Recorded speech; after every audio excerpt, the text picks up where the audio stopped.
Pine Hollow, Dakota Territory, November 1887. Ruby Mackenzie stood in the doorway of the assay office with a ticket to Philadelphia folded in her coat pocket and a photograph plate in her hands that was about to ruin everything. The image was clear enough. A man in a long coat and hat standing over a body in the alley behind the Golden Spur Saloon. And the problem was that every lawman in 3 territories was about to decide that man was Isaac Carson. Ruby knew better. She had been there that night, had seen the real killer walk away, and the plate had captured him perfectly. Except no one was looking at the details. They were looking at the hat, the build, the coat, and Isaac wore all 3. The blizzard that hit 2 days earlier had washed out the bridges and trapped everyone in Pine Hollow until the thaw, which meant Isaac had a week before the bounty hunters arrived, and 7 days to prove he was innocent. Ruby looked at the plate again, then at the man sleeping in the back room of her boarding house, and made a decision that was going to cost her that ticket east.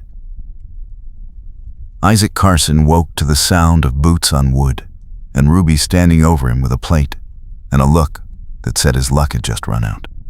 "What is that?" he asked, sitting up fast, his black hair falling across his eyes. "Proof that you are about to hang for something you did not do." Ruby set the plate on the table and crossed her arms. "This was taken 3 nights ago behind the Golden Spur. The man in the picture killed a prospector named Eli Grant. Every lawman from here to Cheyenne thinks it is you." "Let me see it." Isaac took the plate and held it to the window light. His jaw tightened. "That is not me." "I know. I was there. I saw the real man walk away. But no one else is going to believe you, and the bounty is $500. The bridges are out, and the hunters are coming in a week." "So what do you want me to do? Run?" "No. I want you to help me prove who really did this before they hang you for it." Isaac looked at her for a long moment, then set the plate down and pulled on his boots. "Why are you helping me?" "Because I do not like watching innocent men die, and because I need someone who can ride and shoot if we are going to go after the man who actually did this." Ruby handed him his coat. "Get dressed. We have work to do." The blizzard outside was still howling, but inside the boarding house the fire was warm, and Ruby had already laid out a plan. She spread a map on the table and pointed to the alley behind the Golden Spur. Eli Grant was a prospector who found something big 2 weeks ago. He was keeping it quiet, but word got out. The night he died, he was meeting someone in that alley. I saw him go in, and I saw the killer leave 5 minutes later. The killer wore a long coat, a wide hat, and gloves. He walked east toward the orphanage. "The orphanage?" Magnus Sutton runs it. He is the director. Soft-spoken, always generous when people are watching, but I have heard things. Children going missing. Auctions rigged so only his buyers win. He throws money at problems and burns what is left. "You think Sutton killed Grant?" I think Sutton wanted whatever Grant found, and I think he is willing to kill to keep it quiet. The railroad survey is being filed next week. If Grant found something valuable on land Sutton wants, Sutton would have a reason to silence him. Isaac studied the map, then looked at Ruby. "If we go after Sutton, we need proof. That plate is not enough. We need a witness or evidence that ties him to the murder." Then we start with the orphanage. Sutton has a safe in his office. If there is anything, it will be there. Ruby folded the map and tucked it into her coat. We leave tonight. The blizzard will cover us.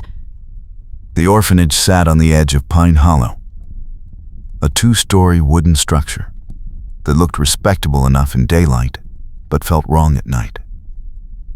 Ruby and Isaac approached from the north, keeping low and using the snowdrifts for cover. The wind was loud enough to drown out their footsteps, and the lamp in Sutton's office window told them he was still inside. Side door. Ruby pointed to a narrow entrance half buried in snow. It leads to the kitchen. From there, we can reach the office without being seen. What if someone hears us? Then we run. Isaac grinned despite himself and followed her to the door. Ruby picked the lock with a thin blade she kept in her boot, a skill she had learned years ago and never mentioned, and they slipped inside. The kitchen was cold and empty, smelling of old bread and soot. They moved through it quickly, keeping to the shadows, and reached the hallway that led to Sutton's office. The door was closed, but not locked. Ruby pushed it open slowly and froze. Magnus Sutton sat at his desk with his back to them, writing in a ledger. He was a tall man with gray hair and a soft voice, the kind of man who smiled when he lied and never raised his tone. Ruby motioned for Isaac to stay back and stepped into the room. Mr. Sutton. Sutton turned slowly, his face calm, and set down his pen. He looked at Ruby, then at Isaac in the doorway, and his smile did not reach his eyes. The office was warm, lit by a single lamp on the desk, and behind Sutton was a heavy iron safe built into the wall. Sutton stood and folded his hands. He spoke quietly, his tone measured and polite, as if they had interrupted a casual evening. He asked what brought them to the orphanage so late, and his gaze lingered on the photograph plate Ruby still carried. Ruby did not waste time. She held up the plate and said she knew he killed Eli Grant, and she knew why. Sutton did not flinch. He walked to the window and looked out at the storm, then turned back and said she had no proof. He said the plate showed a man in a coat and hat, and half the men in Pine Hollow wore the same. He said Isaac Carson was a convenient scapegoat, a man with a past and no alibi, and the law would hang him in a week. Ruby stepped closer. I was there. I saw you leave the alley. I know what Grant found, and I know you wanted it buried before the railroad survey. Sutton's smile faded. He moved toward the desk and opened a drawer. Ruby saw the glint of metal and shouted a warning. Isaac, move! Isaac hit Sutton before the gun cleared the drawer. The two men crashed into the desk, sending the lamp toppling and plunging the room into near darkness. Ruby grabbed the plate and scrambled for the door, but Sutton was faster than he looked. He shoved Isaac back and lunged for Ruby, catching her arm and twisting it hard. The plate slipped from her grip and shattered on the floor. Ruby kicked backward and felt her boot connect with Sutton's shin. He cursed and released her, and Isaac was on him again, slamming him into the wall beside the safe. Ruby, the safe. Isaac pinned Sutton with one arm and pointed at the iron door. Open it! Ruby ran to the safe and tried the handle. It was locked. She looked around for the key and saw it on a chain around Sutton's neck. She grabbed it and yanked hard, snapping the chain, and jammed the key into the lock.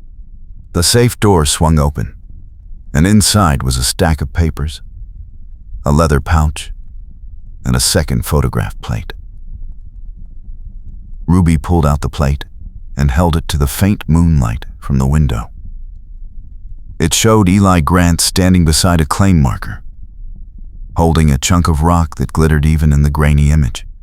On the back of the plate, in neat handwriting, was a note. Grant Claim, Section 12, filed November 4th. Beneath that was Sutton's signature and a date, November 7th. 3 days after Grant had filed, and 2 days after he died. You killed him and filed a counterclaim. You were going to take his land and sell it to the railroad. Sutton stopped struggling. His face went pale, and for the first time his voice lost its smoothness. He said Ruby had no idea what she was interfering with, that the railroad was coming, and the land was worth more than she could imagine. He said he had done what was necessary, and Grant had been a fool to think he could keep a find like that to himself. Ruby tucked the plate into her coat and stepped back. You are going to confess. Tonight, in front of the sheriff. Sutton laughed, a bitter sound that filled the small office. He said the sheriff was in his pocket, that half the town owed him favors, and no one would believe a Swedish homesteader and a Mexican vaquero with a bounty on his head. He said Ruby was going to leave Pine Hollow empty-handed, and Isaac was going to hang. Ruby looked at Isaac, then back at Sutton, and made a decision. Then we go to Rapid City. The federal marshal there does not owe you anything. Sutton lunged for the desk drawer again, but Isaac was ready.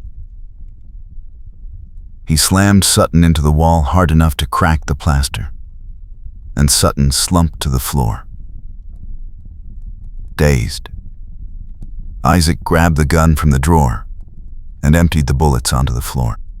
Let us go. Now. Ruby and Isaac ran from the office, through the kitchen, and out into the blizzard.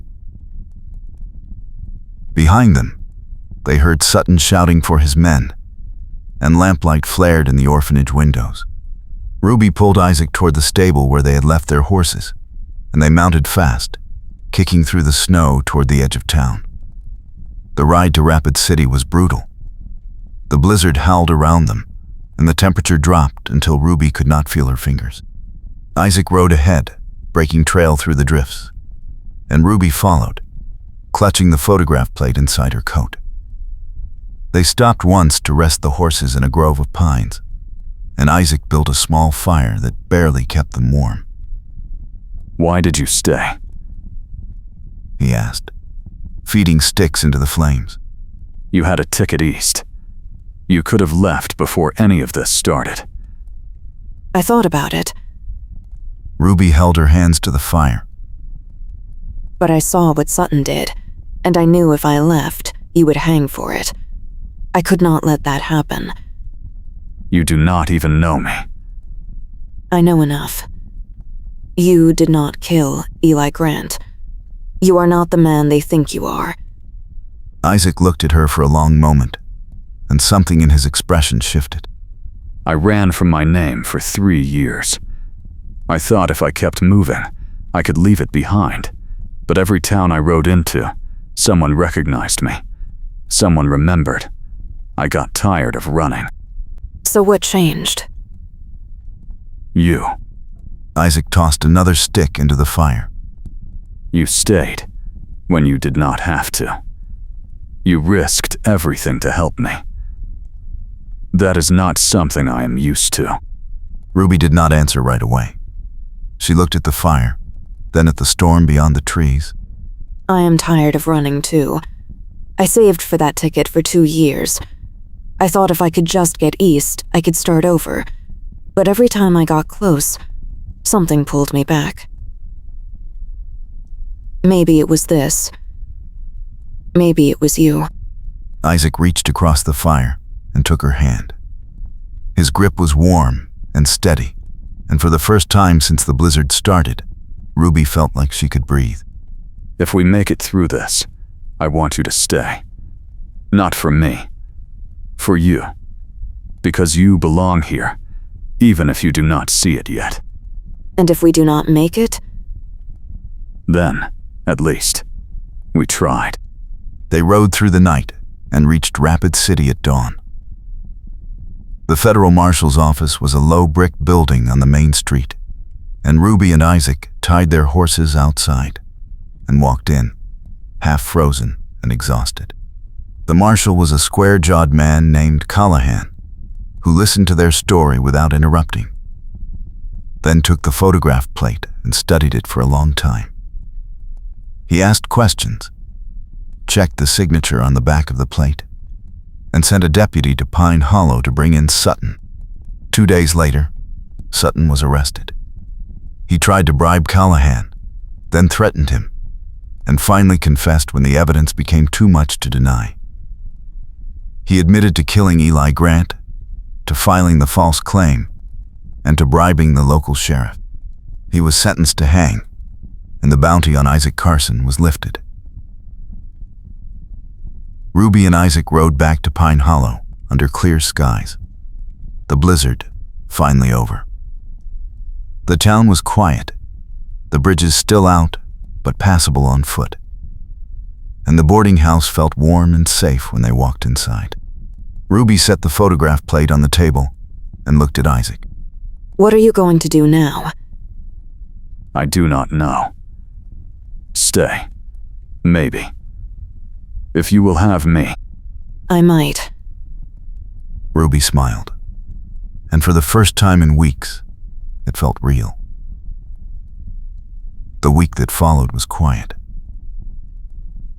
Ruby and Isaac spent their days repairing the boarding house and their nights talking by the fire. Isaac told her about his past, about the reputation he had run from and the mistakes he had made. Ruby told him about Sweden, about the farm she had left behind, and the dreams she had carried across the ocean. They did not talk about the future, not yet, but it was there between them, unspoken and solid. On the 7th day, Isaac found Ruby in the stable, brushing down her horse. He leaned against the doorway and watched her for a moment, then walked over and took the brush from her hand. I have been thinking. About what? About you. About us. About what happens next. Ruby crossed her arms and waited. I want to stay here. With you. Not because I am running from something, but because I am running toward something. Toward you. That is a pretty speech. It is the truth.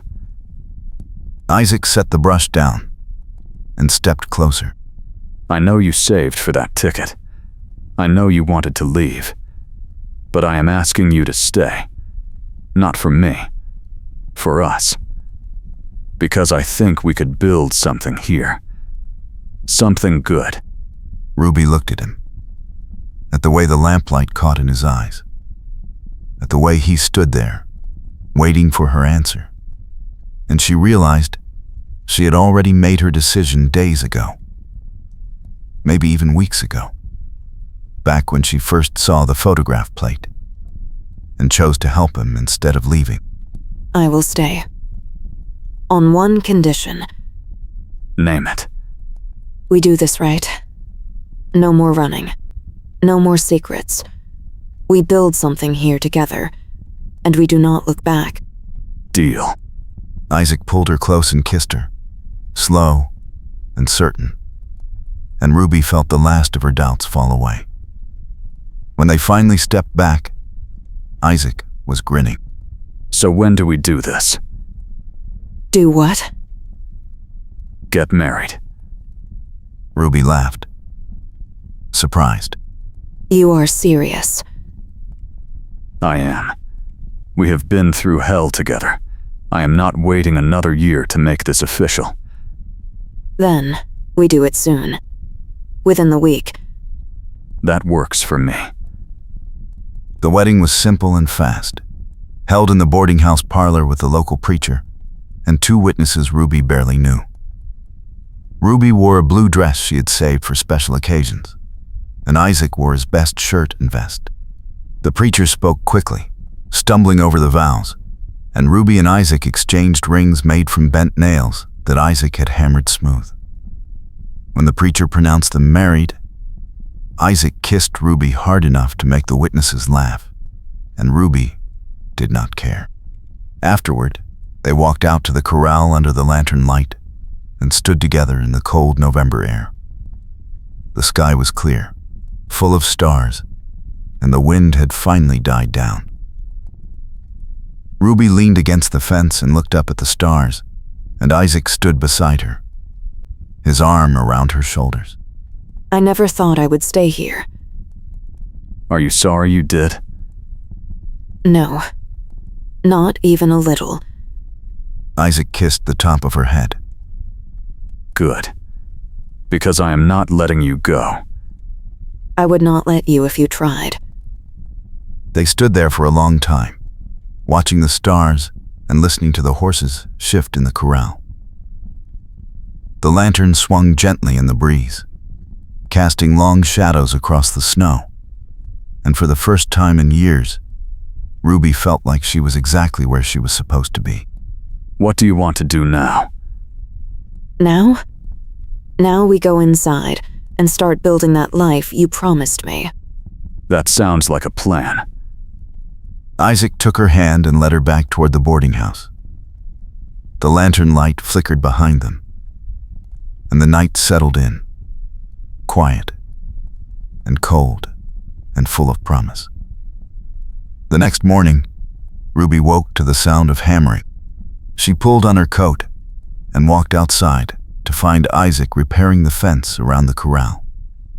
He looked up when he saw her and grinned.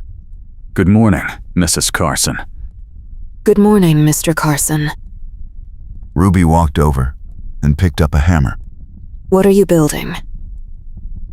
A life. Starting with this fence.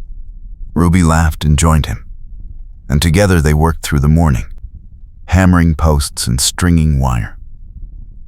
The sun was warm for November, and the snow had started to melt, leaving muddy patches in the yard.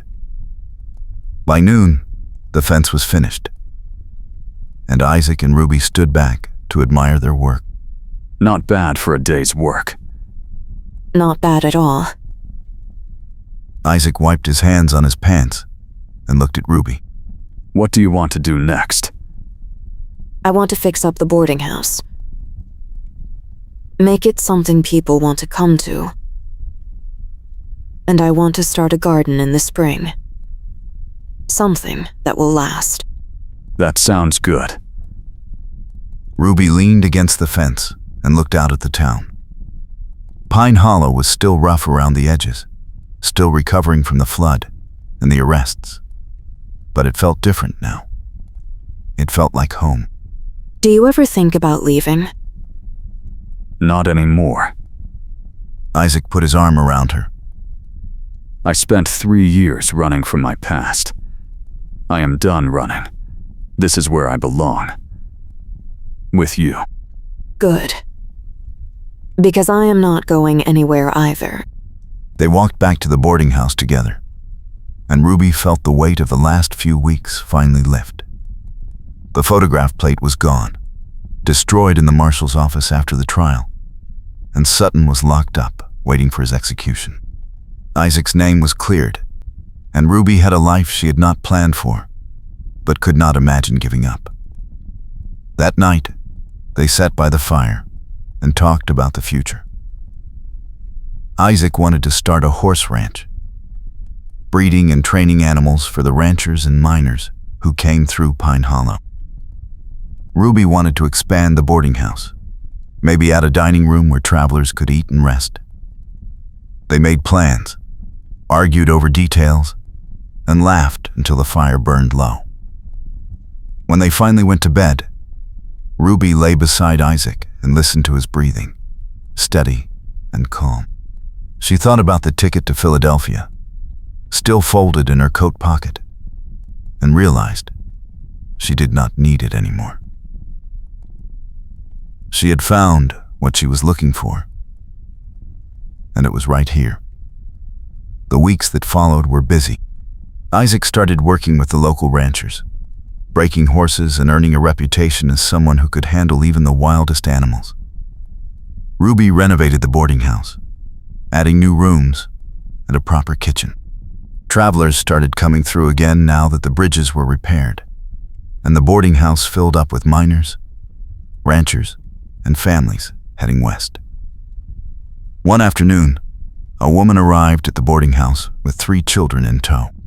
She was thin and tired, and her clothes were worn through at the elbows. She asked if Ruby had any rooms available, and Ruby looked at the children, all under 10 years old, and said yes without asking for payment. The woman started to cry and thanked Ruby over and over. Ruby showed her to a room on the 2nd floor and brought up a tray of food. The woman said her name was Clara, and she had been traveling for 2 months after her husband died in a mining accident. She had no money, no family, and nowhere to go.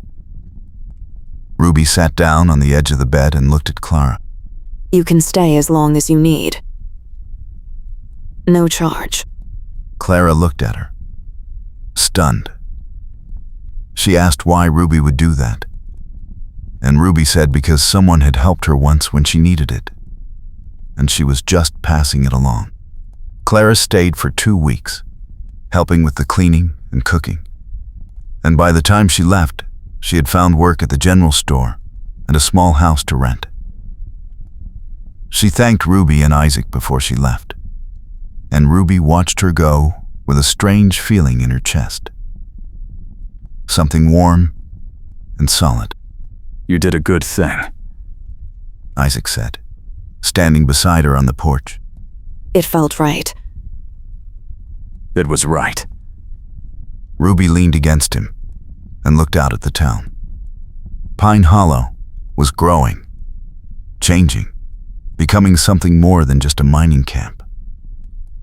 New families were arriving, new businesses opening, and Ruby felt like she was part of it, like she was building something that would last. Winter deepened, and the snow came back, heavier this time. Ruby and Isaac spent their evenings by the fire, planning for spring. Isaac wanted to buy land outside of town for the ranch, and Ruby wanted to add a 2nd story to the boarding house. They argued over money, over timing, over everything, but they always ended the night laughing and holding each other close. One night, Isaac came home late, covered in snow and grinning. He dropped a leather pouch on the table and opened it to reveal a stack of bills. I sold 6 horses to a rancher from Wyoming. He paid double what I asked.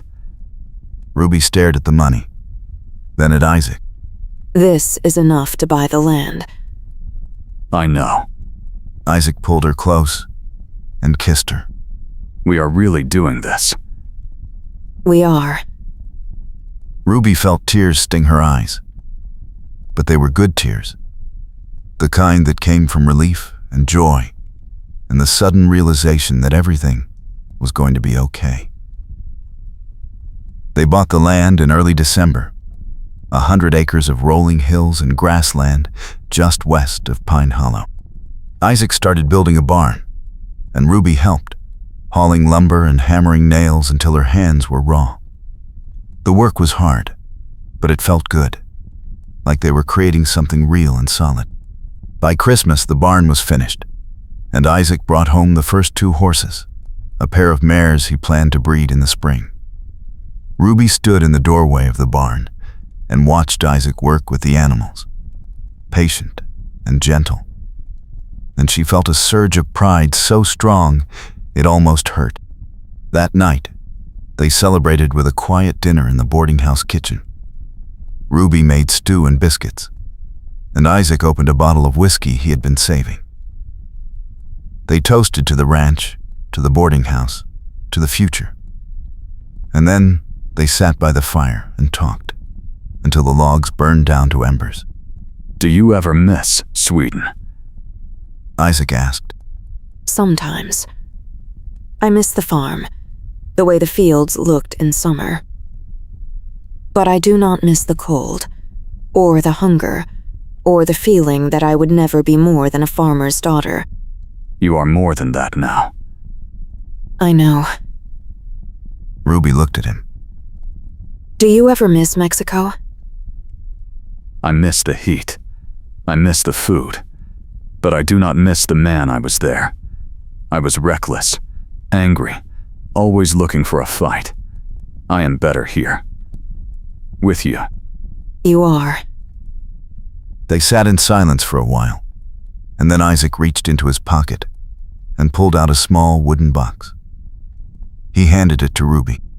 I made this for you. Ruby opened the box and found a carved wooden horse, small enough to fit in her palm. It was beautifully detailed, with a flowing mane and delicate legs. Isaac, this is beautiful. I wanted you to have something to remember this by. Our first year, our first ranch, our first everything. Ruby set the box down and kissed him, slow and deep. And when they finally pulled apart, she was smiling. I do not need a carving to remember this, but I love it anyway. The new year came quietly. Ruby and Isaac spent New Year's Eve at the ranch, watching the stars and listening to the wind. The horses were settled in the barn. The boarding house was full, and everything felt right. Ruby leaned against Isaac and felt the cold air on her face. Do you think we will always be this happy? I do not know, but I think we will always be this together. That is enough. Isaac kissed the top of her head. More than enough. They stayed out there until midnight, and when the clock struck 12, Isaac pulled Ruby close and kissed her under the stars. The future stretched out before them, uncertain and full of possibility, and for the first time in her life, Ruby was not afraid. She had Isaac. She had the ranch. She had a home, and that was everything. The spring came early that year, melting the snow and turning the hills green. Ruby planted a garden behind the boarding house, rows of vegetables and herbs that grew fast in the warm sun. Isaac brought home 2 more horses, and the ranch started to feel like a real operation.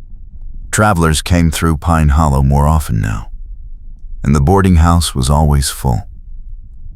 Ruby hired a woman named Anne to help with the cooking, and together they turned the dining room into a place where people wanted to linger, swapping stories over coffee and pie. One afternoon, a marshal from Cheyenne stopped by the boarding house. He said he was following up on the Sutton case, and he wanted to thank Ruby and Isaac for their help. He said Sutton had been hanged 2 weeks earlier, and his assets had been seized by the federal government. The orphanage was being investigated, and several children had been placed with families in Rapid City. Ruby listened to the marshal's report and felt a weight lift. It was over. Sutton was gone. The children were safe, and Isaac's name was cleared for good. The marshal tipped his hat and left, and Ruby walked out to the corral where Isaac was working with a young stallion. It is done. Sutton is dead. The case is closed. Isaac stopped and looked at her. Good. He walked over and put his arm around her. That means we can stop looking over our shoulders. We can. Ruby leaned into him and watched the stallion prance around the corral. What do you want to do now? Keep building.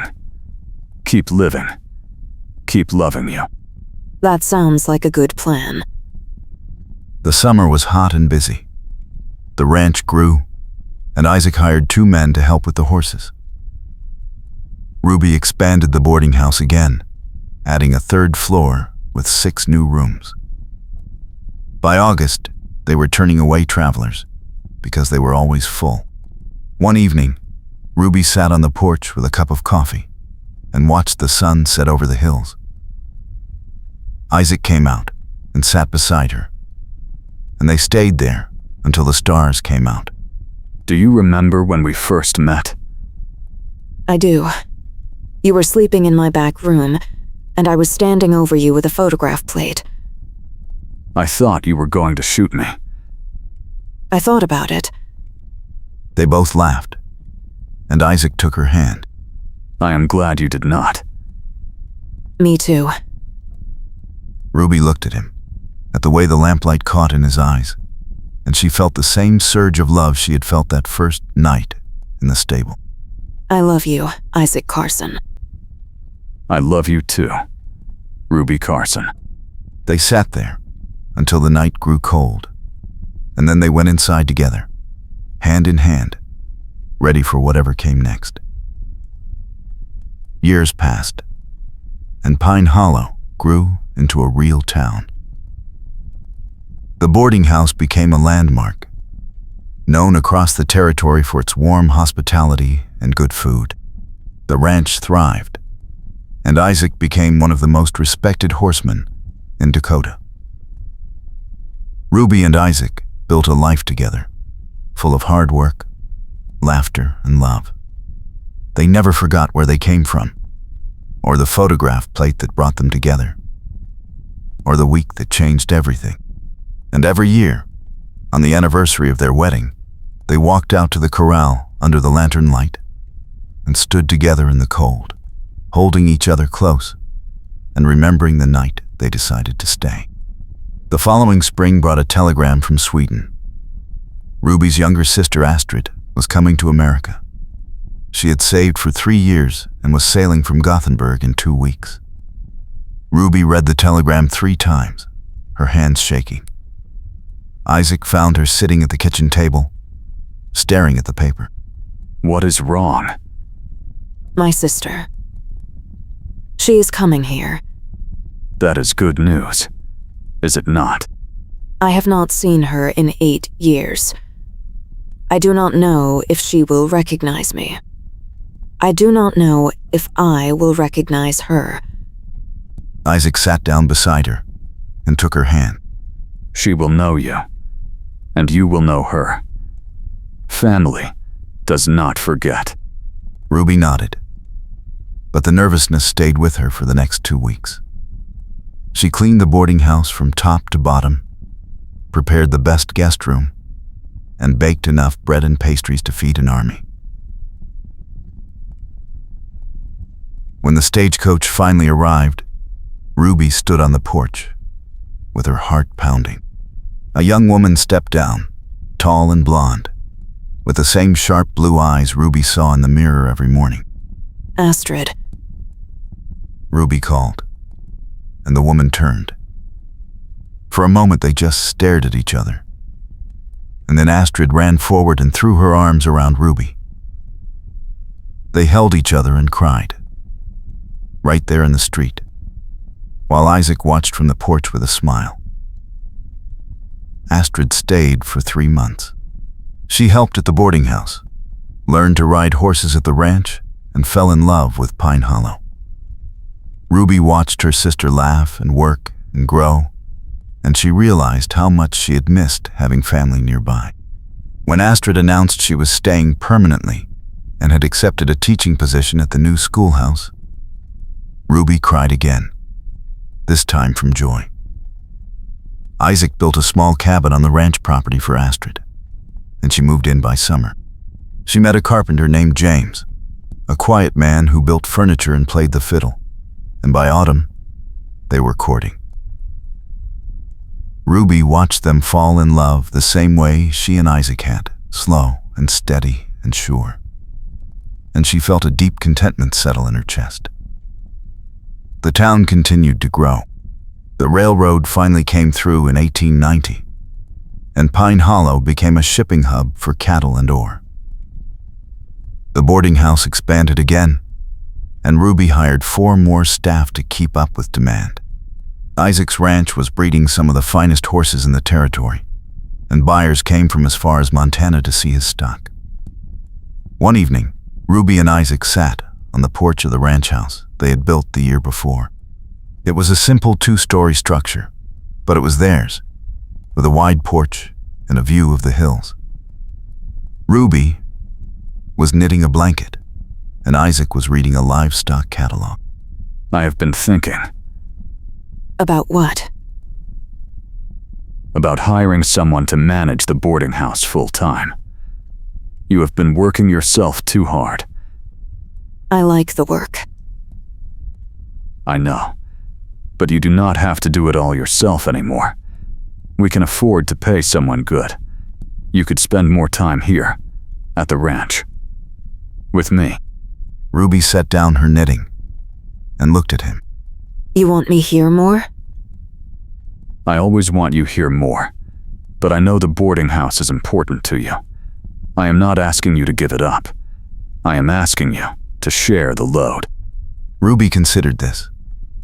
She had built the boarding house from nothing, and it was hard to imagine stepping back.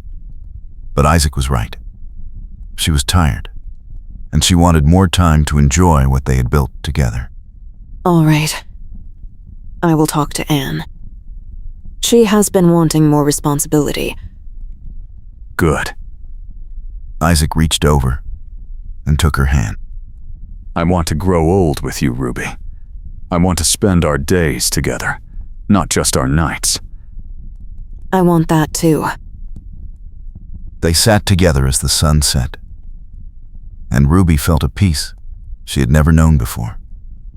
She had everything she had ever wanted, and more. By 1892, the ranch employed 6 men and held over 50 horses. Isaac was training a young vaquero from Texas, teaching him the same skills Isaac had learned in Mexico. Ruby had stepped back from daily operations at the boarding house, visiting twice a week to check accounts and meet with Anne, who was now the full-time manager. Ruby spent most of her time at the ranch, managing the business side of the horse operation and helping Isaac with the training. She loved the work, loved being outside, loved the rhythm of ranch life. One afternoon, a man rode up to the ranch on a tired gray horse. He was older, with silver hair and a weathered face, and he asked to speak to Isaac. Ruby watched from the porch as Isaac walked over. The man dismounted and extended his hand. The stranger said his name was Tomas Ruiz, and he had known Isaac's father in Sonora. He said Isaac's father had passed away the previous winter, and before he died, he had asked Tomas to find Isaac and tell him he was sorry. Isaac stood very still, his face unreadable. Tomas said Isaac's father had been proud of him, had followed his life from a distance, and had wanted Isaac to know he had always loved him. Tomas handed Isaac a letter, written in Spanish, and then he tipped his hat and rode away. Isaac stood there for a long time, holding the letter, and then he walked over to Ruby. My father is dead. I am sorry.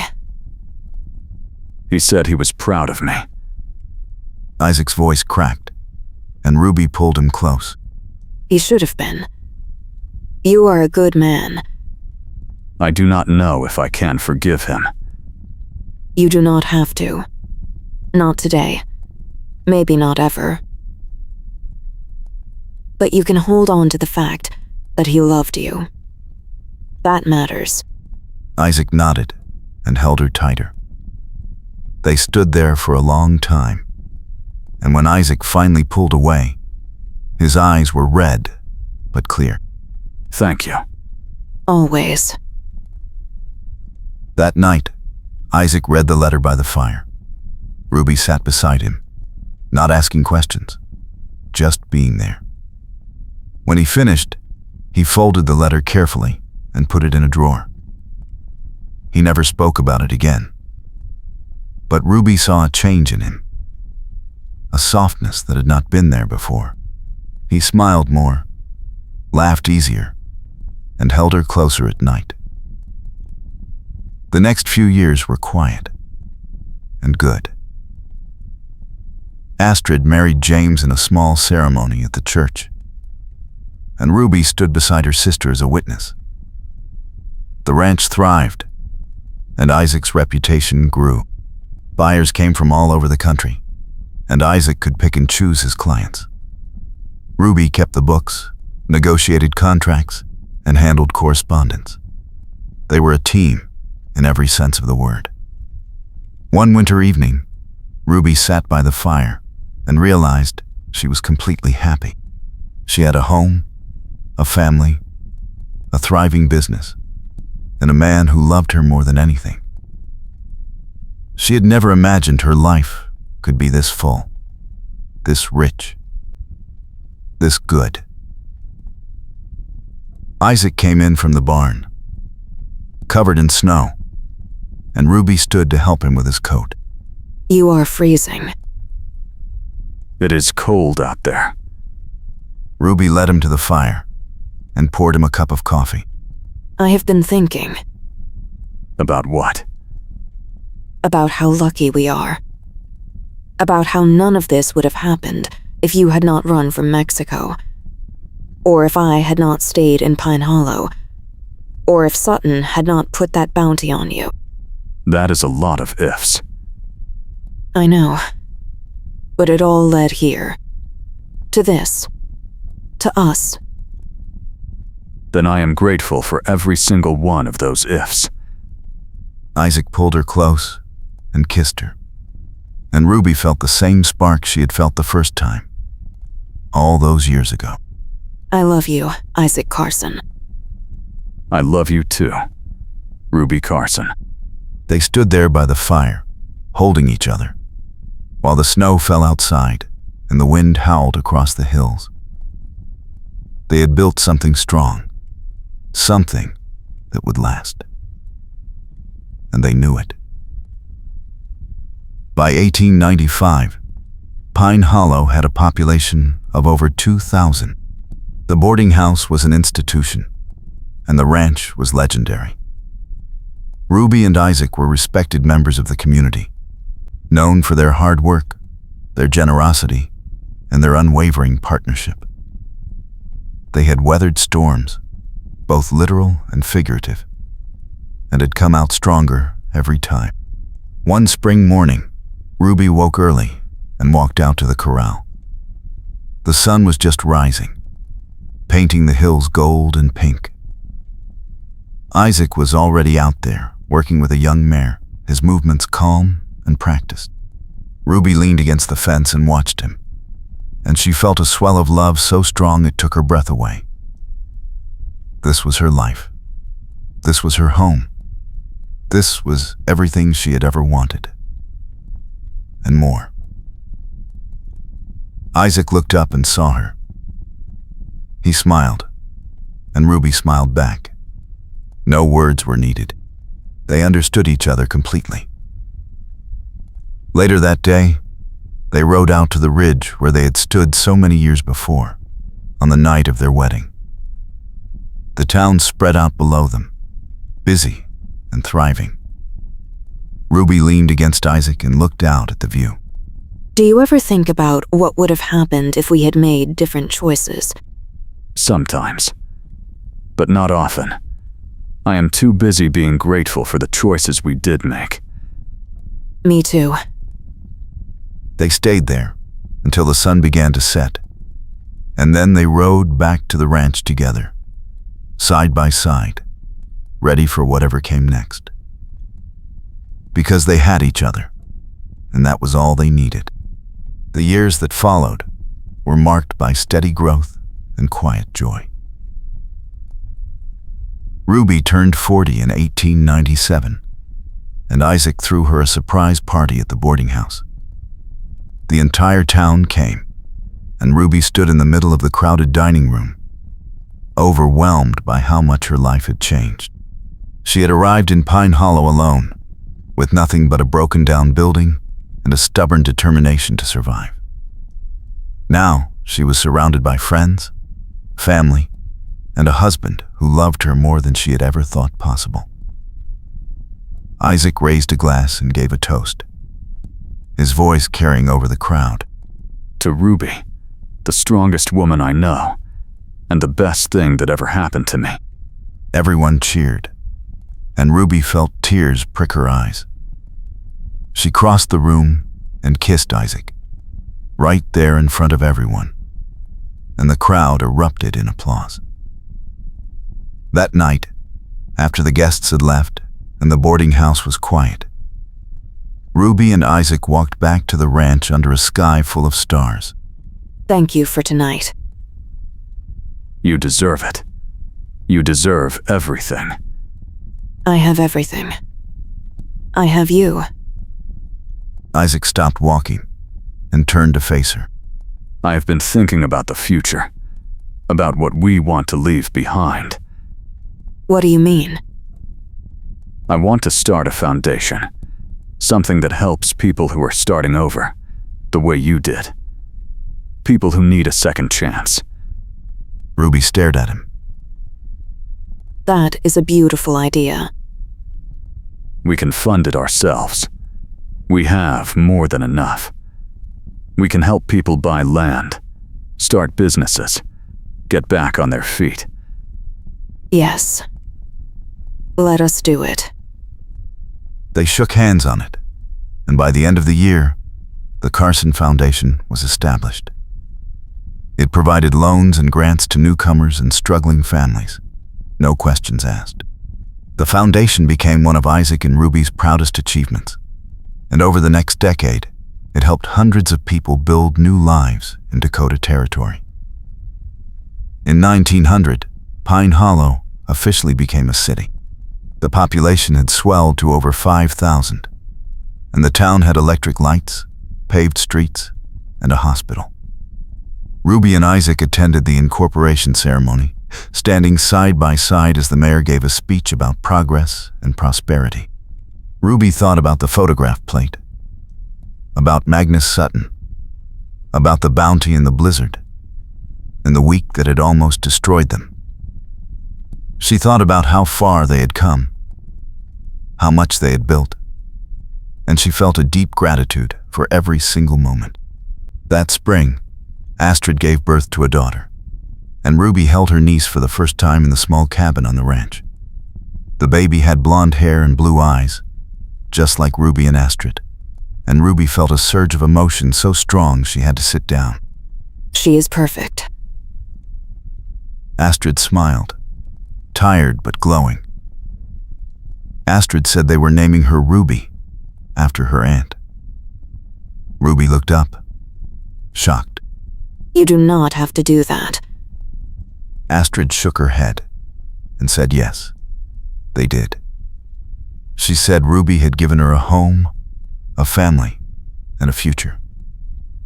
She said she wanted her daughter to grow up knowing the strength and courage her aunt had shown.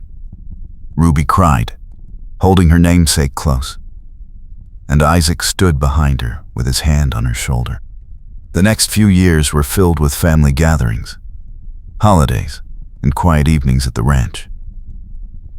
Ruby and Isaac grew older together, their hair graying, their faces lined with years of laughter and hard work.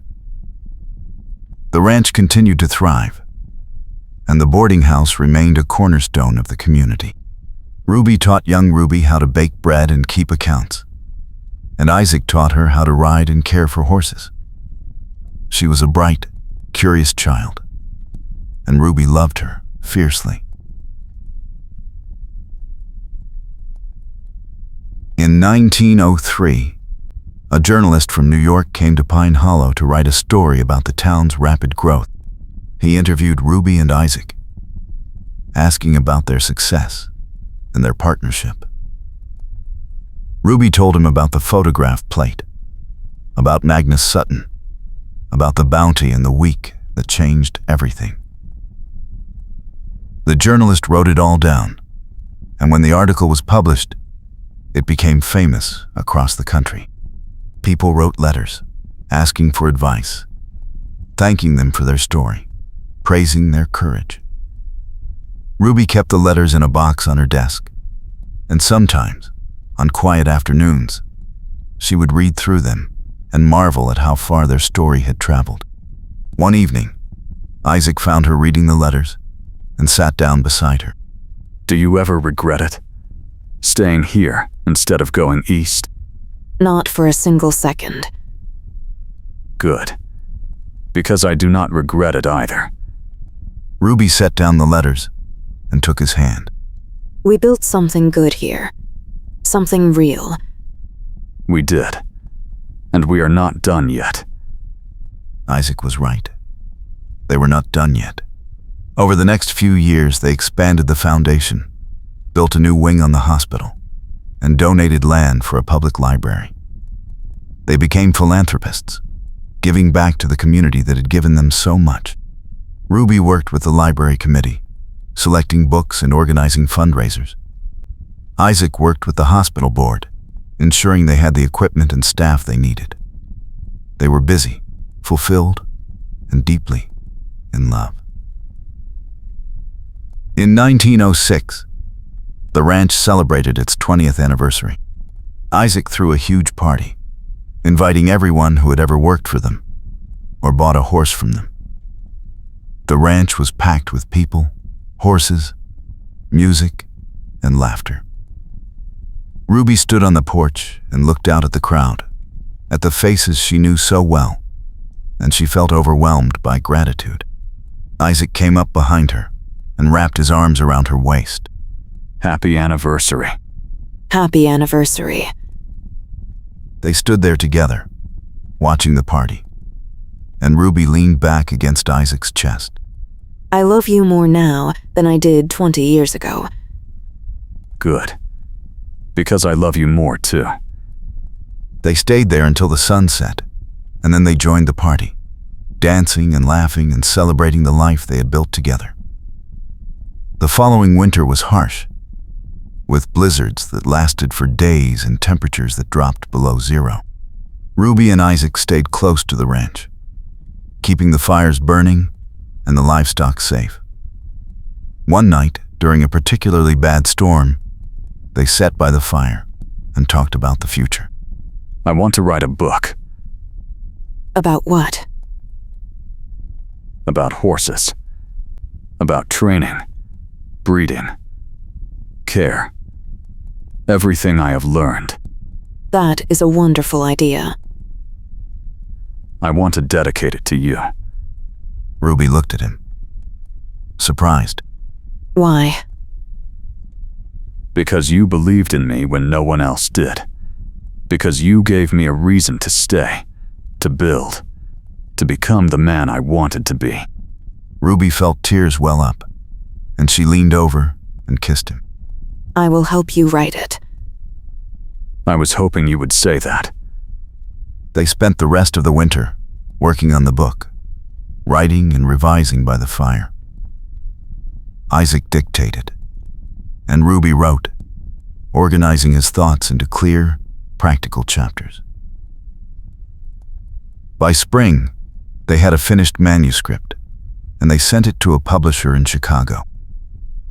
The publisher accepted it immediately, and by summer, the book was in print. It became a bestseller among ranchers and horsemen, and Isaac received letters from across the country, praising his methods and asking for advice. Ruby watched him read the letters, saw the pride and satisfaction on his face, and she felt a deep contentment. They had built a legacy, something that would outlast them, and it was beautiful. In 1908, Ruby turned 50. Isaac was 52. They were older, slower, but no less in love. They spent more time on the porch, watching sunsets and talking about the past. They traveled less, content to stay close to home and family. Young Ruby was 10 now, smart and spirited, and she spent every weekend at the ranch, learning from her aunt and uncle. Ruby taught her about business and hospitality, and Isaac taught her about horses and the land. She soaked it all up, asking endless questions, and Ruby saw so much of herself in the girl. One afternoon, Ruby and Isaac rode out to the ridge one last time. The climb was harder now, their bodies not as strong as they once were, but they made it to the top and stood together, looking out at the city below. Pine Hollow had grown beyond anything they could have imagined, a sprawling hub of commerce and culture. Do you remember standing here on our wedding night? I remember every second of it. I was so scared, So was I. but we did it. We built a life together. The best life. Isaac pulled her close, and they stood there, holding each other as the wind blew across the hills. I would do it all over again. Every single moment. Me too. They stayed there until the sun began to set, and then they rode back to the ranch, side by side, just as they always had. That night, they sat on the porch of the ranch house, wrapped in blankets, watching the stars come out one by one.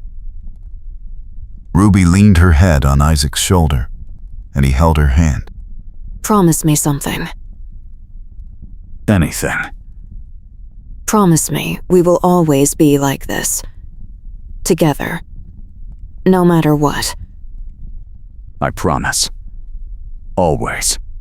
They sat there in the quiet, the only sounds the wind and the distant call of a coyote. Ruby closed her eyes and felt the warmth of Isaac beside her, the solidity of his presence, the love that had carried them through 2 decades of life. This was home. This was happiness. This was everything. In 1910, the ranch faced its biggest challenge yet. A drought swept across Dakota, turning the grasslands brown and drying up the wells. Isaac worked day and night to keep the horses watered and fed, hauling water from the river and rationing grain. Ruby helped where she could, managing the accounts and finding new suppliers. The boarding house also struggled, as fewer travelers came through and prices for food and supplies skyrocketed. Ruby cut costs where she could and extended credit to guests who could not pay. It was a hard year, testing everything they had built, but they refused to give up. By autumn, the rains finally came, soaking the parched earth and refilling the wells. The ranch and the boarding house survived, battered but intact. Isaac stood in the rain, arms spread wide, laughing with relief. Ruby joined him, and they danced in the mud, soaked to the bone, celebrating the end of the drought. That night, they sat by the fire, exhausted but grateful. We made it through. We always do. Because we have each other. Always. The following years brought stability and peace. The ranch prospered again, and the boarding house remained full. Ruby and Isaac settled into a comfortable rhythm, their days filled with work they loved and evenings spent together. They watched young Ruby grow into a confident, capable young woman, and they knew their legacy would continue long after they were gone. In 1912, Isaac fell ill with pneumonia. Ruby nursed him through it, sitting by his bedside day and night, refusing to leave. The doctor said it was serious, that Isaac might not make it, but Ruby would not accept that. She prayed, she bargained, she willed him to live, and Isaac fought, clinging to life, clinging to her. After 2 weeks, the fever broke, and Isaac opened his eyes. You are still here.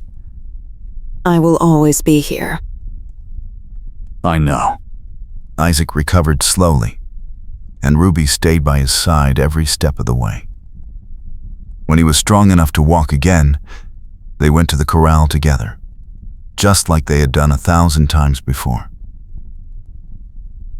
Isaac leaned on Ruby, and she held him steady, and they watched the horses together.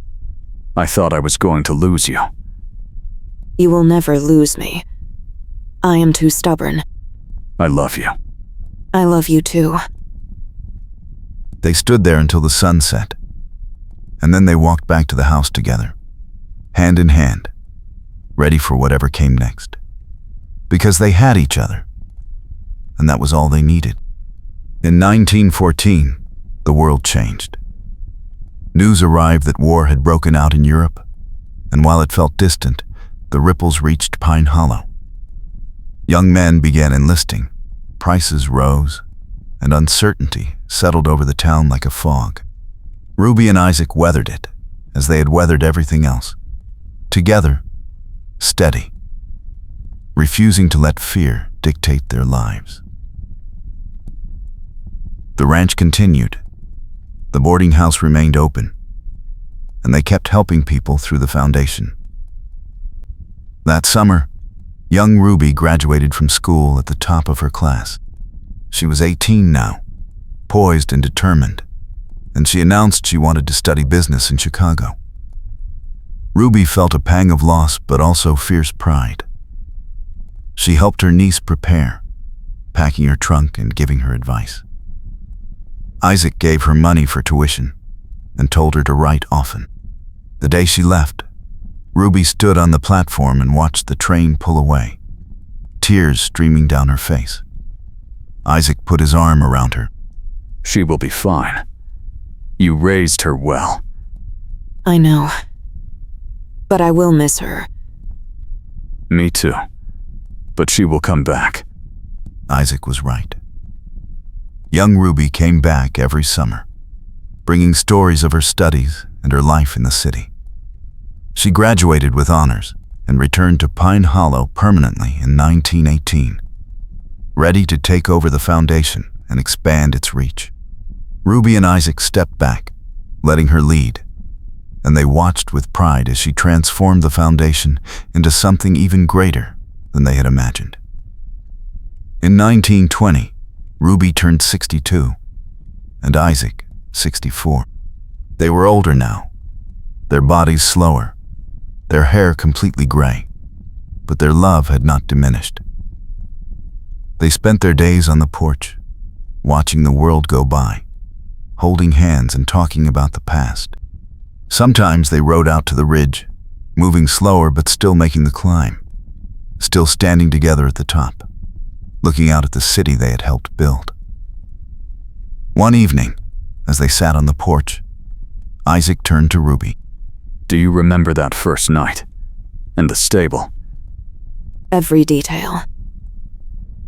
I knew then that you were different, that you were going to change my life. You changed mine too. I have loved you every single day since. And I have loved you. They sat in silence, the stars coming out above them, the wind rustling through the trees. Ruby felt a deep peace, a contentment that came from a life well lived, a love well earned. She leaned her head on Isaac's shoulder, and he kissed the top of her head. No regrets? Not one. Good. Because I would not change a single thing. Ruby smiled, her eyes closing, and Isaac held her close. They stayed there until the moon rose. Two people who had found each other in the chaos and built something beautiful, something lasting, something real. And as the night deepened and the stars multiplied above them, Ruby whispered one last thing. Thank you for choosing me. Thank you for choosing me back. And they sat together, side by side, as they always had and always would. Their love enduring, unshakable, eternal.